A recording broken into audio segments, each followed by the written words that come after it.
Welcome to the Living the Dream podcast with Curveball. If you believe, you can achieve.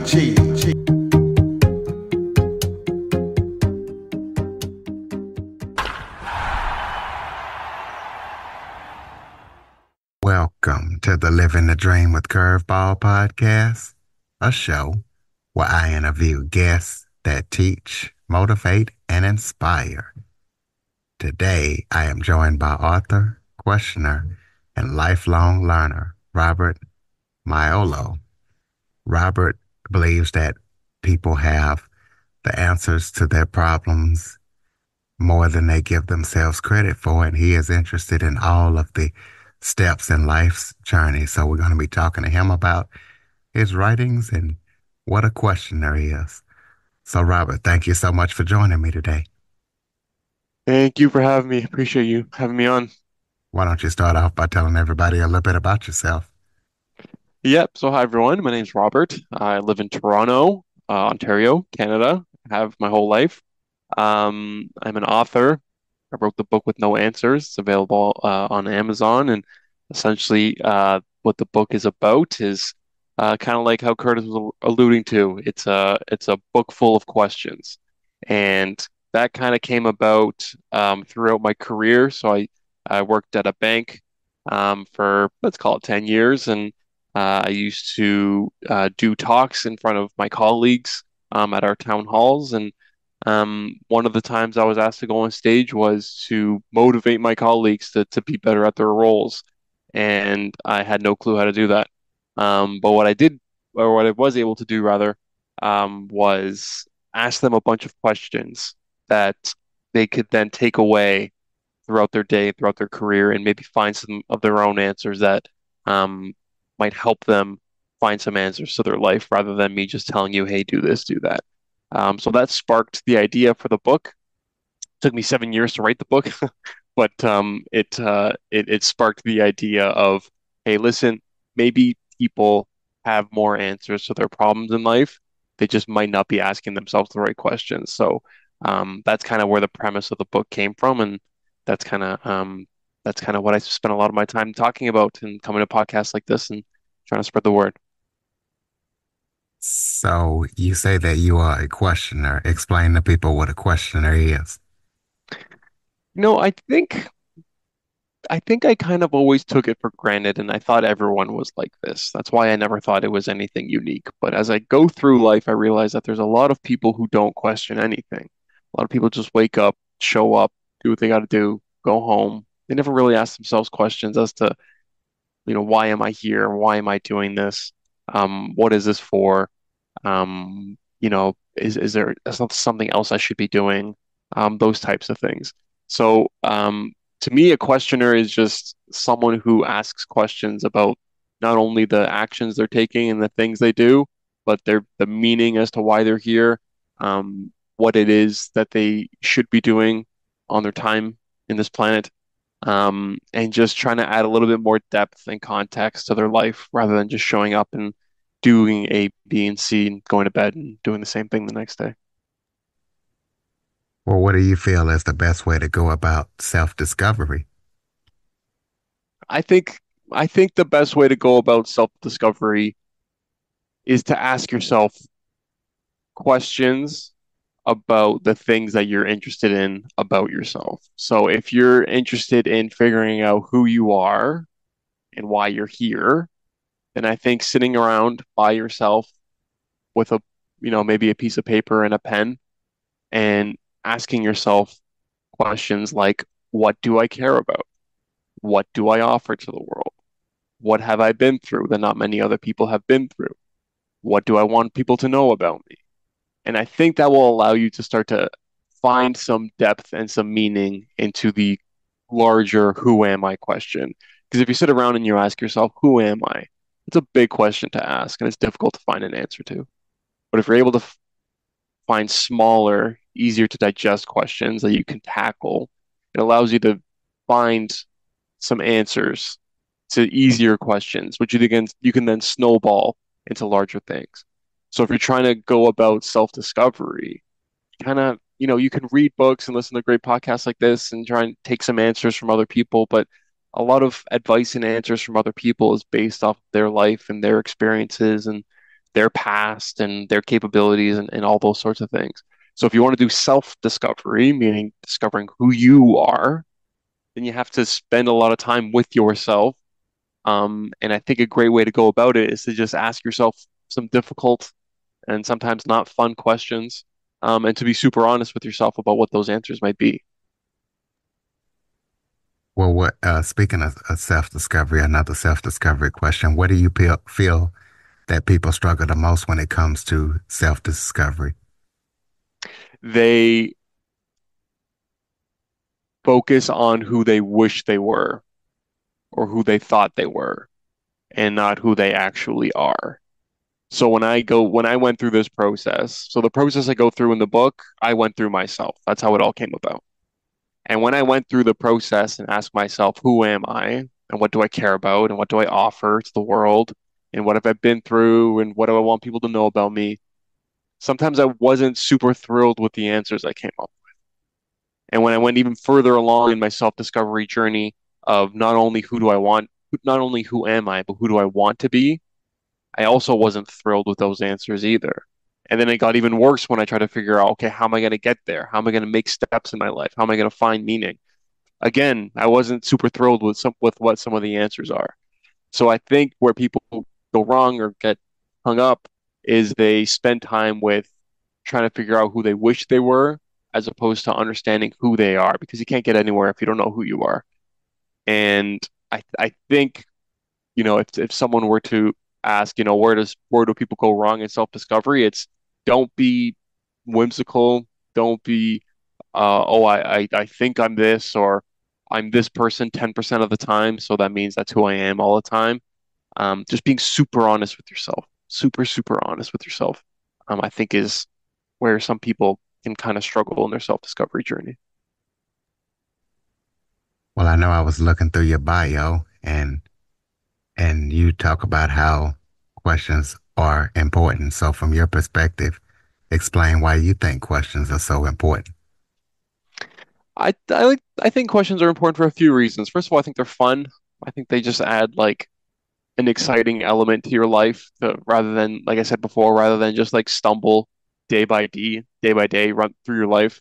Try and like spend a little time understanding or thinking about kind of why you're here and what you're meant to do. Um, and then I think questions are also important because when you ask yourself a question, you give answers based off of yourself. So if you were to ask someone else for their advice, they're going to give answers based off of their life. But if you ask yourself those questions, then you give answers based off of your life, based off of who you are and what you've been through, your past, your capabilities, your interests. Um, all of these things can contribute to your answers. But the only way you can find those answers is if you ask yourself questions. And the only way you can find the right answers is if you ask yourself the right question. So I think the reason I think questions are important is they're fun, they add depth to your life, they're interesting. I think, if you spend time with someone who during conversation they ask you questions, I think that's a good trait for someone to have, is to be inquisitive and to ask questions.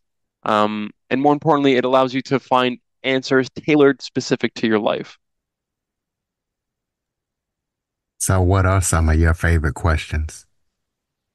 Um, there's a few. So I like the one, what does success mean to you? Because I think some people they just take what other people's definitions of success are. Big house, big car, uh, you know, 3 vacations a year, stuff like that. But when you ask yourself the question, when you're asked, what does success mean to you? Or if you ask yourself, what does success mean to me? Then you can start to think, well, what does being successful actually mean to me? So if you're the kind of person you don't care about a big house, then that's not successful to you. So then, okay, what does success mean to you? Does it mean having a great family? Does it mean being a great parent? Does it mean being a great son or daughter? Um, does maybe having a lot of free time with your friends and family being successful to you? Like it allows you to find your own path. It allows you to find your own definition of success. Because if you don't know what success is, then you're never going to be able to find it. Because you can't chase something if you don't know what it is. But if you can kind of define what success means to you, then it allows you to think of the little steps you can take and think about the actions you can take to find that success that you want, not what someone else told you you should have, not a nice car because someone else said you should have a nice car. What does success actually mean to you, and what do those things look like? I really like that one. I don't think a lot of people think about what does success mean to them. They just think of success as this broad, generic term. So, a two-part question. Why do you feel like people should come to you for advice, or why should they listen to you? And how did you come up on this way of thinking the way that you do? Yeah, so I don't think anyone should listen to me. The premise of the book is listen to yourself. Um, I just I think I put together a half decent book that allows you to do it in a organized format rather than, it's nice to just sit around and think all day, but it is also nice to have a targeted, organized approach to your self-discovery. Some people like to have that kind of structure. Um, so I think, you know, I'm telling you to listen to yourself, but also, if you were looking for a book that will help you do that, then you should listen to me and and buy the book. But if even if you don't, I mean, there's a lot of great questions that you can ask yourself, even in an unstructured format. But yeah, the crux of my message and the point of the book is stop listening to other people and start listening to yourself. And the best way to listen to yourself is to ask yourself questions and find your own answers in life and stuff like that. And the way I kind of came about it or came about the premise is, going through those talks I used to do at work, and realizing that it's really helped other people discover their own self and their own path and their own meaning. And I realized um, that people didn't really ask themselves any questions in life. They kind of just stumbled around and did whatever it is they needed to do. And that was it. No one ever, I thought what I was doing, everyone was doing, but it turns out that it wasn't very common and that a lot of people don't ask themselves questions. Um, so when I kind of went through these talks at work and saw how it was working for other people, that kind of motivated me to try and formalize it and create an organized structure for this, which is kind of how the book and the idea came about. Well, tell us about any upcoming projects that you're working on that people need to be aware of. I'm trying to spread my word as best I can. And I think the best way to do that is through podcasts like this, which is why I'm super thrilled and gracious that you had me on. And trying to get on stage as much as I can. So I do some public speaking at some conferences, or sometimes companies will have me by and to do some speeches as well. And I'm just trying to get that word out as best I can. So I've on a bit of a mini podcast tour right now and trying to get on as many stages as I possibly can to spread the message. All right, so people can keep up with your message and everything that you're up to. Throw out your contact info. Yep, yeah. And if anyone wants to reach out to me, they can find me on Instagram at Robbie Axelrod. And then you can also email me as well, Rob Maiolo, ROBMAIOLO at gmail.com. And if you want to check out the book and have a little fun with self-discovery, it's on Amazon, The Book with No Answers. Perfect. Close us out with some final thoughts. Maybe if there was something I forgot to touch on, or any final thoughts you have for the listeners, you could do something like, hey, if you feel stuck in life, something like that. Yeah. If you, so here's the message I would have for everyone listening. If you're listening to this, you probably have problems in life. Good. So does everyone else. I would challenge you to find answers within rather than looking outward for answers.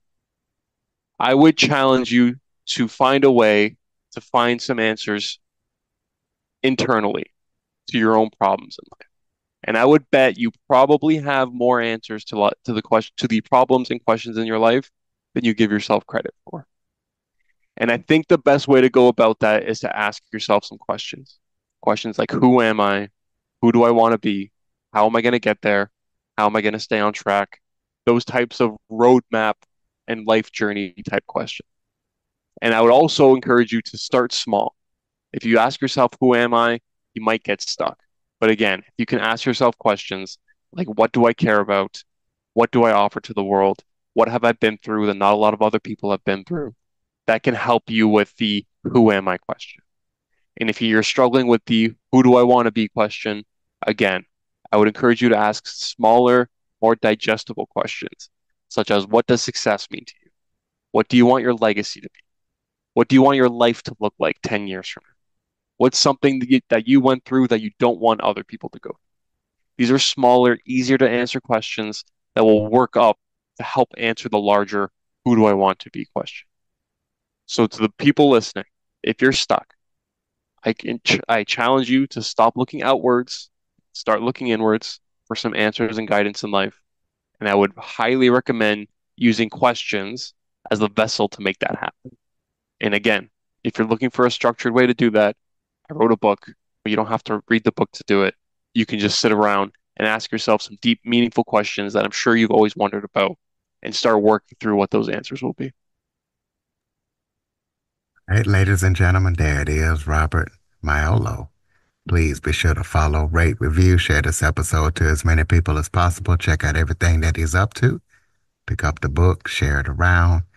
Jump on your favorite podcast app. Leave us a review. Check out the show. Share it with people. If you have any guest or suggestion topics, Curtis Jackson 1978 at att.net is the place to send them. Thank you for listening and supporting the show. And Robert, thank you for all that you do, and thank you for joining us. Thank you, Curtis. Appreciate you having me on. For more information on the Living the Dream podcast, visit www.djcurveball.com. Until next time, stay focused on living the dream.